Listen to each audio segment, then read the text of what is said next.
and welcome to CMR TV. My name is Tamsin DC Weinstein, and I'm going to be bringing you the AI wave. This week I'll be telling you about the latest developments in the world of AI. Whether you're using it in the boardroom or just want to learn about how to use AI at home, there's something for everyone. I'll be interviewing global leaders who are using AI to change the world, but also local people who are using it in their daily lives. Let's dive in together and ride the AI wave.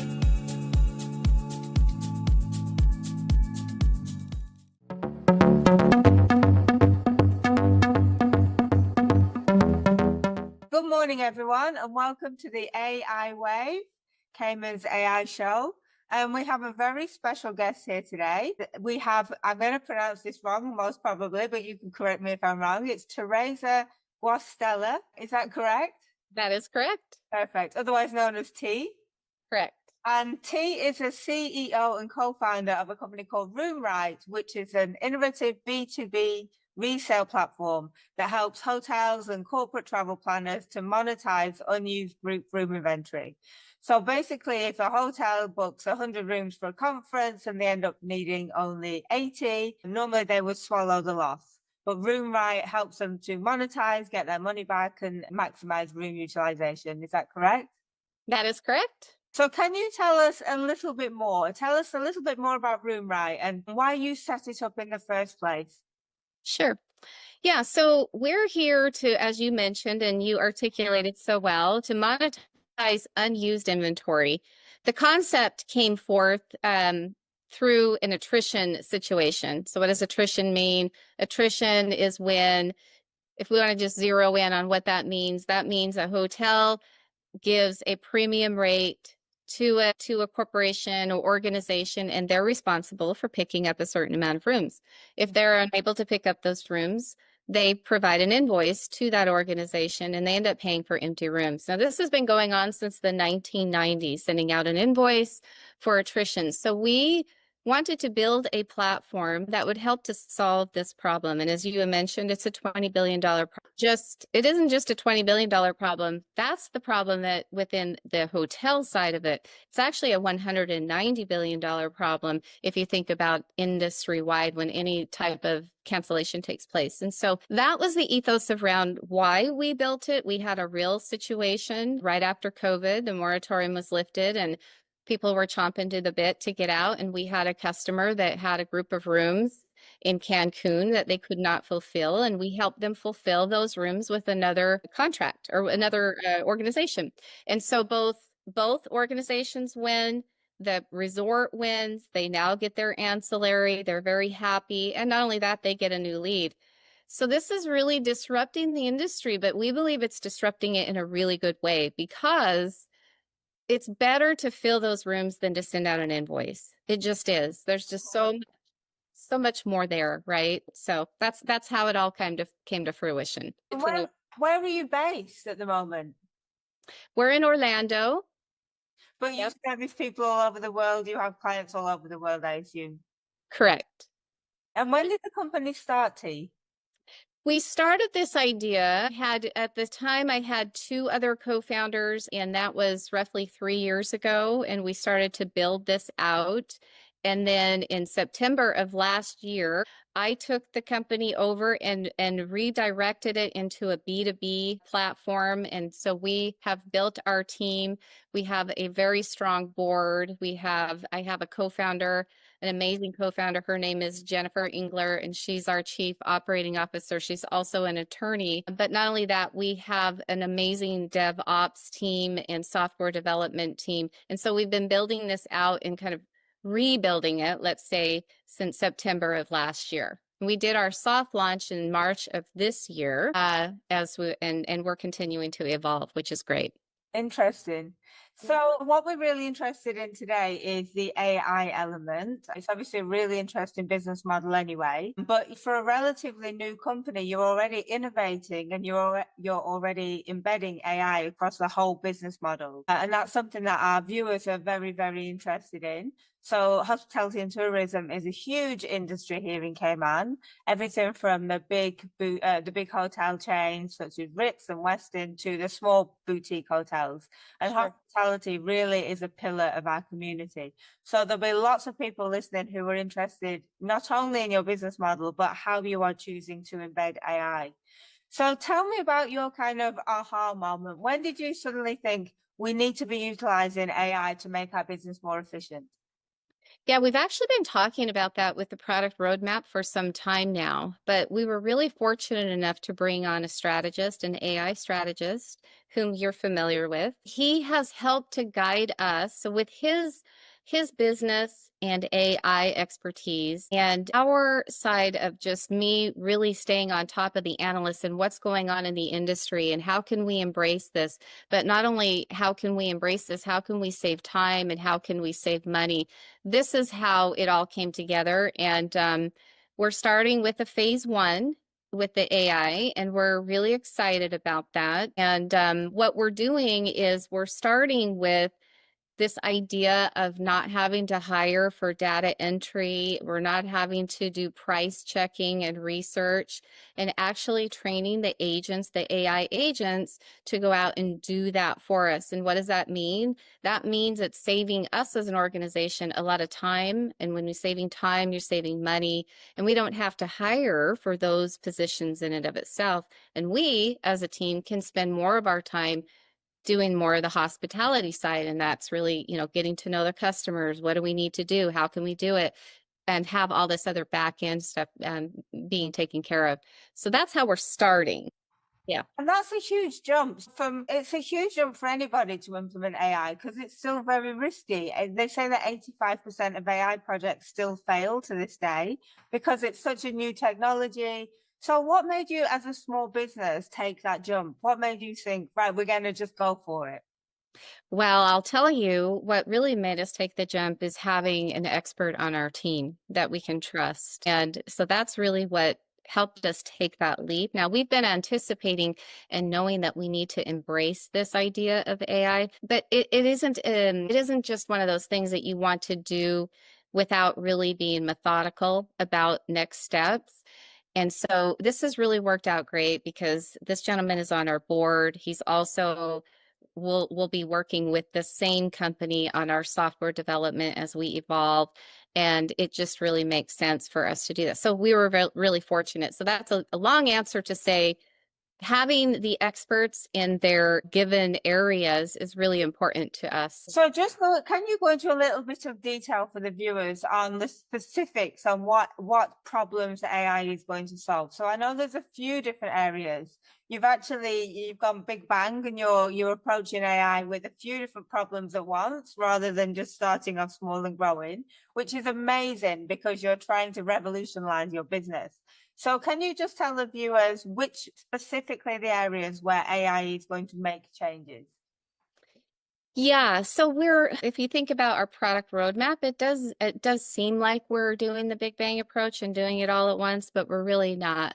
We're being very strategic. So as I mentioned, we're starting with that phase one, which will be bringing on the AI agents, helping with the terms and conditions, intelligently collecting data so that we can get to know all of our buyers and partners in their own dashboard, because we've built a private dashboard, and now we need to take that dashboard and we need to access that and utilize it in the best intelligent way. And how do we do that? That's getting to know who our sellers and buyers are so that we can provide the best services to them. So we're starting there, and then we'll continue to evolve into data and the importance of anecdotal data, meaning all of that real-time information that's coming in is going to help us make better decisions, not only for our sellers, but for our buyers.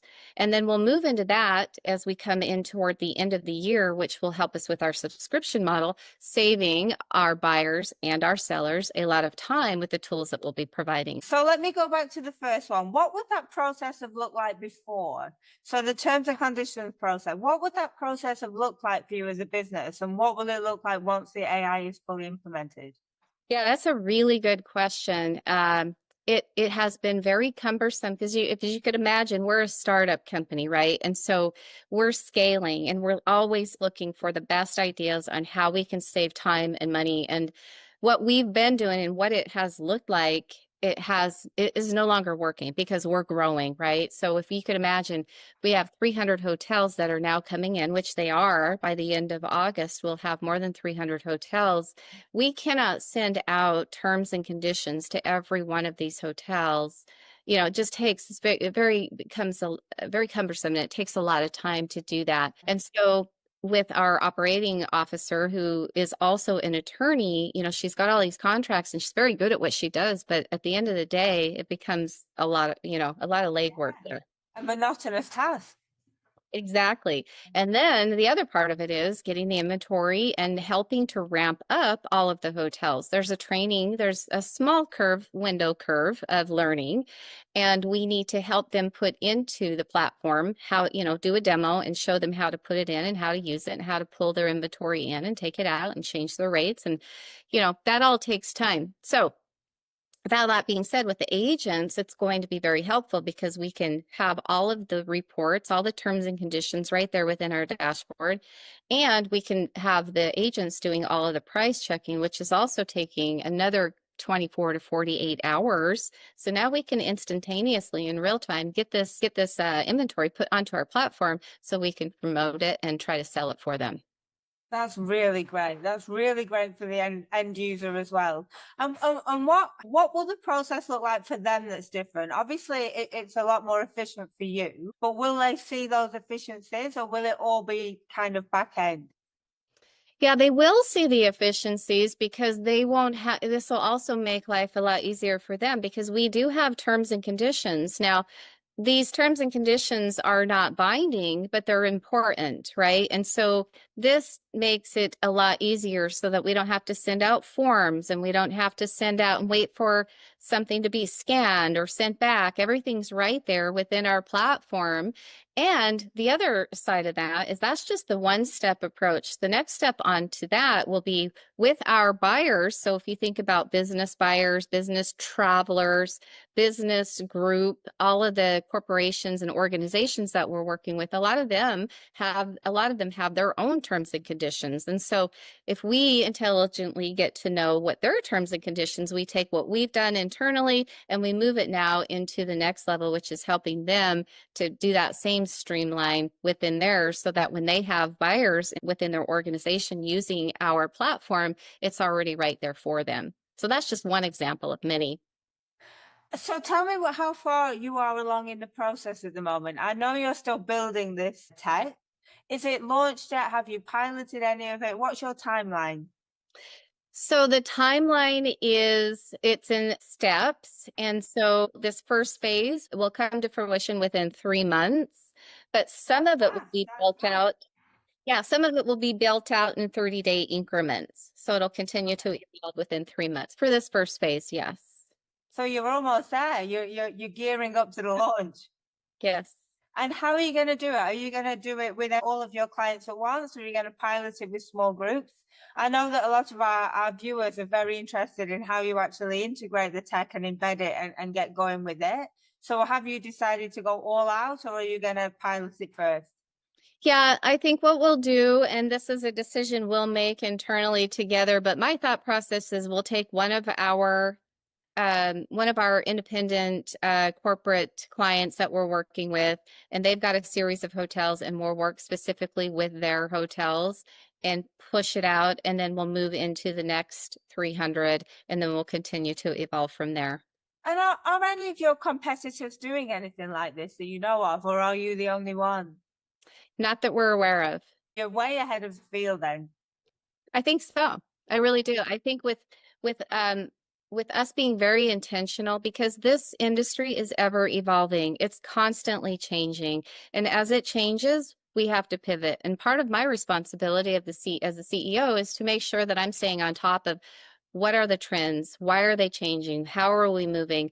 And then bring in the experts like Gustavo that can help us to implement what is needed to help us move in those directions. I wanted to move now to the pain points. Have you seen any pain points with this project? What have been the biggest ones?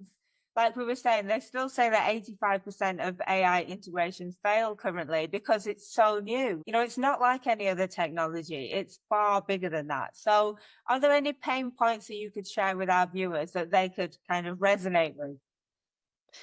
I don't have any pain points as of yet, but I'll get back to you if we have any. So I'm going to brag a little about Gustavo. He's very good at what he does. We trust him and we know that everything he's helping to build out and lead out is very methodical, and we're not doing this haphazardly. So I don't anticipate we'll have a lot of pain points. I think we'll have some, but I don't think they'll be felt externally in any way. How long has the process been in its entirety from start to finish? Just for people listening.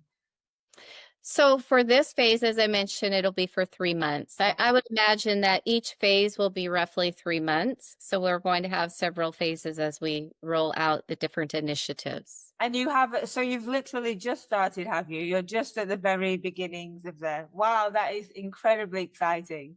Just on the AI side, of course, our platform is built, functioning, and working very well, but we're just now enhancing it and providing more tools and saving time and money. What about the data aspects? Because obviously one thing that a lot of people don't realize when they start an AI project is it's only as good as the data.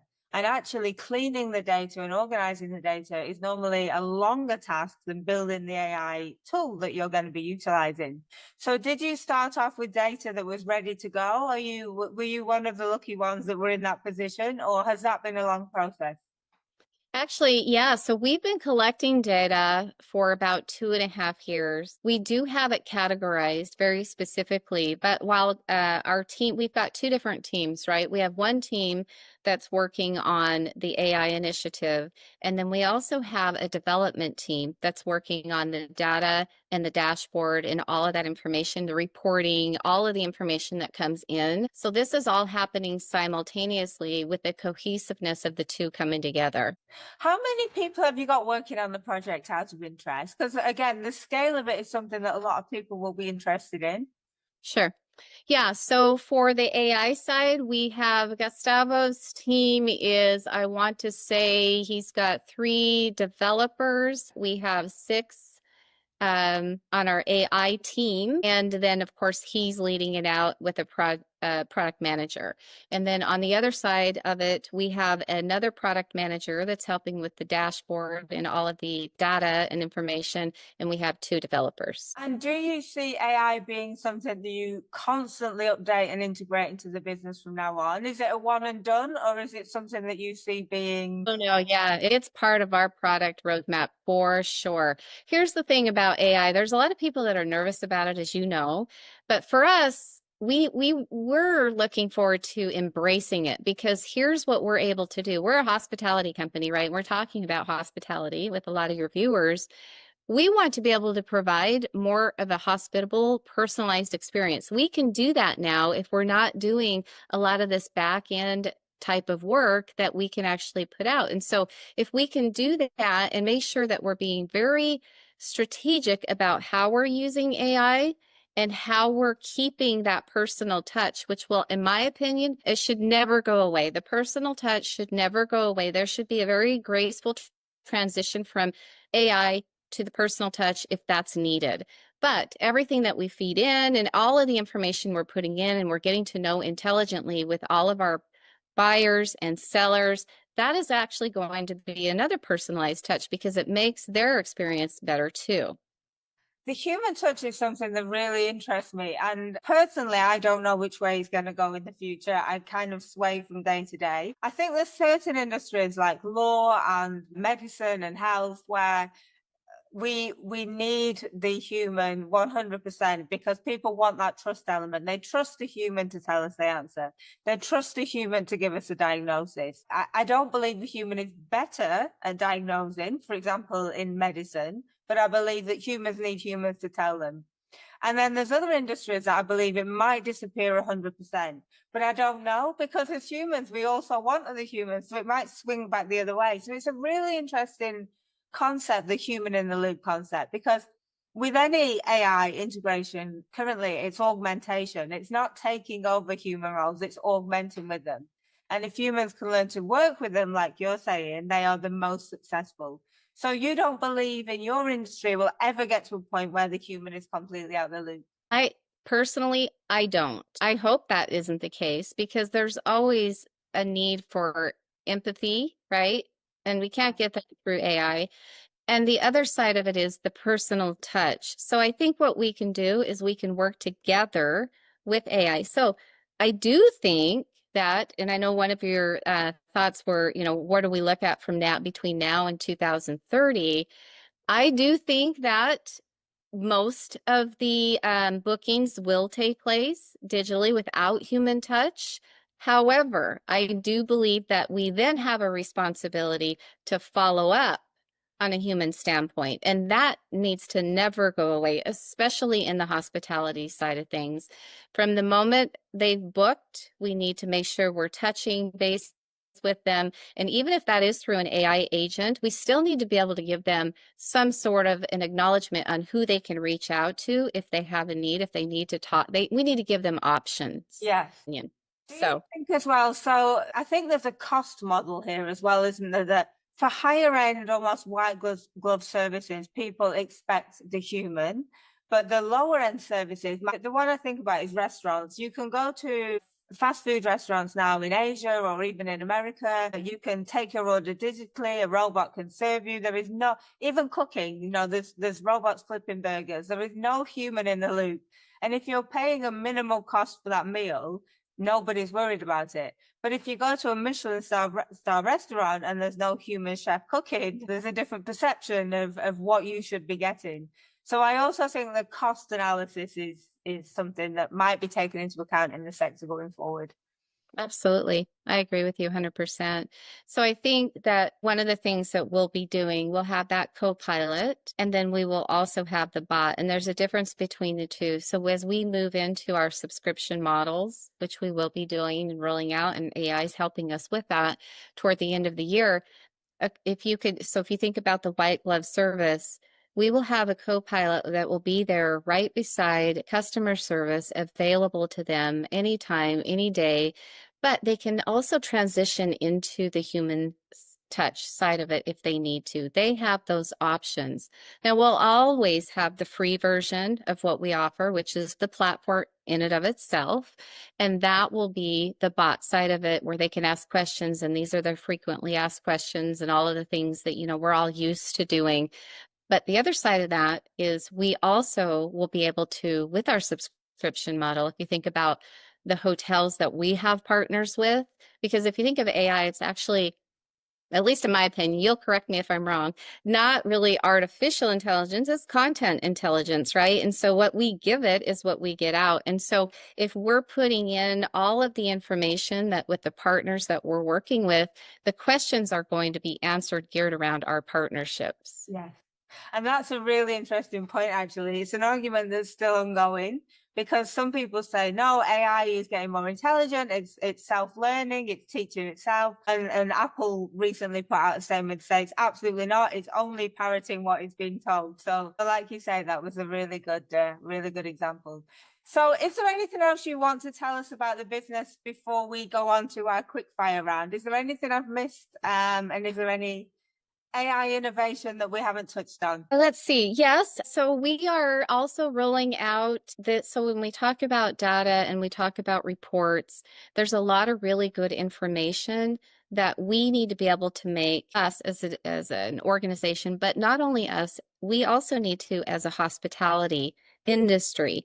So with the tools that we're creating, we'll be able to do that. So I feel our team has done a fantastic job collecting data for the last 2.5 years.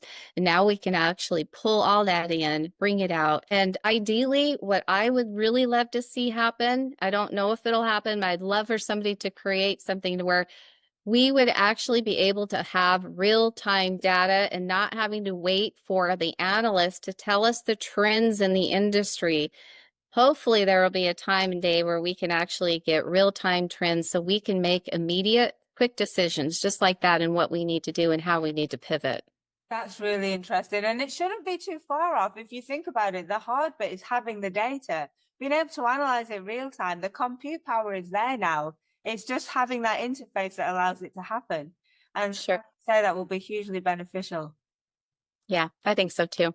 Yeah, thank you. I appreciate that. Thank you. Of course. Okay, I'm going to move into the quick fire round. Okay, so T, what is your favorite AI tool in your daily workflow at the moment? This is going to sound very boring to you being an AI expert, but I depend on and heavily on ChatGPT. I also depend on Gemini. I think everyone and anyone uses Grammarly, of course. Trying to think what else. I will say this is a better question for our development team because for coding and so they could probably answer that question better than I for the audience, but those are my go-tos. It would be interesting actually, because I'm interested to know at the moment what percentage of coding they're manually doing now and what percentage is vibe coded created by the large language models. But yeah, I mean, I have to say my secret, I use ChatGPT constantly all day as well. Without a doubt, it's one of the best tools to do such a wide variety of things. So there's no shame in it. Even the top experts, I'm sure, use ChatGPT as one of their top tools. Okay, so moving to travel, what's the most surprising travel trend you've spotted through your demand forecasting data? Yeah, so it's interesting because shorter windows, this is the state of the industry right now. Booking windows are shorter than they used to be. I mean, I worked for Hilton organization for many years, and I had a sales team of 7, and we were booking my sales team was booking 5 years out in advance. Those days are gone. People are not doing that anymore. They're just not because of the fear of the unknown. And then, what's happening here is they're not booking timely, and so they're not getting the best rates and they're not getting enough rooms. One of the two. One of those two things aren't happening, or they're not getting availability because this destination is selling out. 5 years out, what RoomRite capability do you dream of that isn't possible yet? I think 5 years from now, I'm hoping that we're partnering with somebody that's bigger than us. This problem is bigger than us, right? This is a big $190 billion problem if you think about the entire industry. So the dream would be to be able to partner with another organization that has more of the bandwidth so we can do more to make a difference together. That would be the dream. Thank you. Okay, emerging AI tech. What are you itching to use this year? Is there anything that you've heard about that you haven't used yet that you really want to give a go? Yes, I would. I was just talking to our product manager about really zeroing in this idea of our training videos and enhancing them so that they're articulating and we're able to not just internally for training, right? This is another thing we probably didn't talk about, but we're also going to have a training library with videos that will help internally, but we should take that same concept and we should create those videos for every one of our customers that need to know. We don't need to go to the old school, let's set up a demo, let's do now. If you want to, great. Yeah. They don't have to. Now we can do a nice articulated video that's done through AI. That's what I think we need to embrace next. And that is such a huge efficiency saving. So that's been one of my big areas for the past few years, training videos. And with the new technology, even being able to create avatars, you can literally do a 3-minute film, create an avatar, upload a script, and it can produce tens of videos within minutes. I mean, it's literally insane, the cost saving from it. It's amazing. And the technology is getting better every day. I remember doing my first avatar about 2 years ago, and it was terrible. It was quite frankly terrible. But now you can barely even tell, and you can produce that yourself in your own home. It's truly incredible. If an AI genie could fix one industry headache overnight, what would you pick? So I think I already touched on that. The industry headache would be, at least for me, it's not really a headache as much as it is I'd like to be able to move quickly, would be to be able to get that real-time data and not waiting for it to come out at the end of the month from the analysts or waiting, every quarter to get, the trends in the industry, to be able to just go in and find out what's happening instantaneously so we can make better choices. How far do you think we are off that? Do you think it will happen soon? I think so. Hopefully, fingers crossed. What do you think? I think so. I think it will. I think well, we can do it now. It's just that we haven't done it. So I think it will happen soon. Maybe the next 24 months. Sure. Yeah, I agree with you. And the last question is for people watching really. What skills do you think today's travel professionals should learn to stay relevant in a future that's going to be dominated by AI? So if you're talking to a general manager or director of sales and marketing or director of catering, whatever it may be, think about what is it that your staff is doing that isn't touching the customer. So what is it that you could give to an automated bot, to an agent to do so that they can spend more time helping the client, giving them more ideas, upselling, doing all of the things that you can't do because you just don't have enough time in the day. That's where I would say just embrace it and now take it to another level. Take it to that white glove level. Make the difference. Make your property the difference in how you're using AI and becoming that personable experience from the minute they walk in. What are those new touch points that you can create because you're taking some of that other stuff off of your plate? That's really beneficial, I think. It's, changing people's mindset. Don't think about how you should be implementing AI, but thinking about what the pain points are and how AI can solve them. And it's flipping it. And I think a lot of people think about it the wrong way around. So that's really helpful. Great. Yeah, well, thank you so much. It's been absolutely great. It's been really interesting to hear from you. One last thing. So 3 months, you're going to be launching in the next couple of months. Will you come back and tell us how it's gone? Well, absolutely. 100%. I would love to. Yeah, thank you. We'd love to have a touch point to see how it's going and how it's revolutionized your business. Yeah, maybe we can get guests to join us on that call. Yeah, perfect. Thank you. Thank you so much, T. I really appreciate it. Oh, we appreciate you too. We appreciate your time. Good luck.